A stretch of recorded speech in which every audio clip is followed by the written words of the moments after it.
फूटा घड़ा। बहुत समय पहले की बात है। किसी गांव में एक किसान रहता था।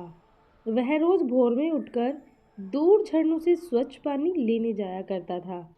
इस काम के लिए वह अपने साथ दो बड़े घड़े ले जाता था, जिन्हें वो डंडों में बांधकर अपने कंधों पर दोनों ओर लटका लेता था। उनमें से एक घड़ा कहीं से फूटा हुआ था और दूसरा एकदम सही था। इस वजह से रोज घर पहुंचते पहुंचते किसान के पास 1.5 घड़ा पानी ही बच पाता था। ऐसा 2 सालों से चल रहा था। सही घड़े को इस बात का घमंड था कि वो पूरा का पूरा पानी घर पहुंचाता है और उसके अंदर कोई कमी नहीं है।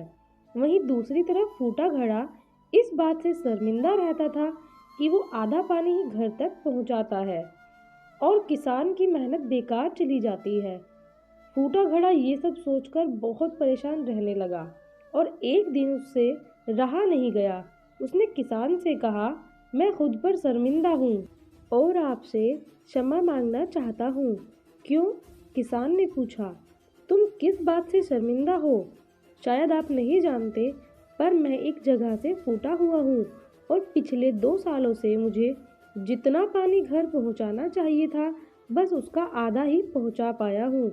मेरे अंदर ये बहुत बड़ी कमी है और इस वजह से आपकी मेहनत बर्बाद होती रहती है।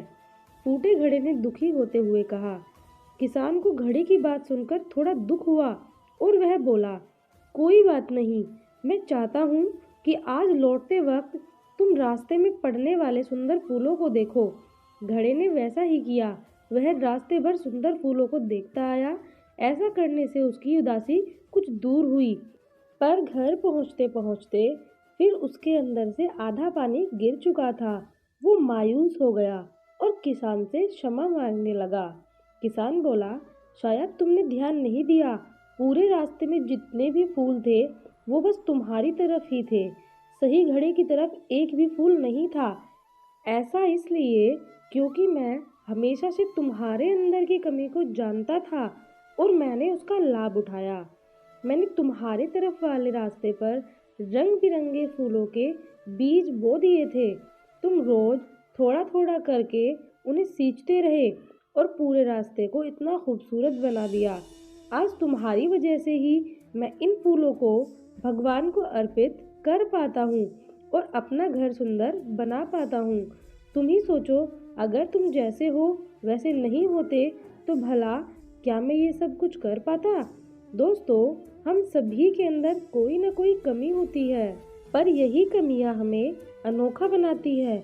उस किसान की तरह हमें भी हर किसी को वो जैसा है वैसे ही स्वीकारना चाहिए और उसकी अच्छाई की तरफ ध्यान देना चाहिए। और जब हम ऐसा करेंगे तब फूटा घड़ा भी अच्छे घड़े से मूल्यवान हो जाएगा। अगर आपको ये वीडियो अच्छी लगी हो तो वीडियो को लाइक कीजिए और सब्सक्राइब करना ना भूलें।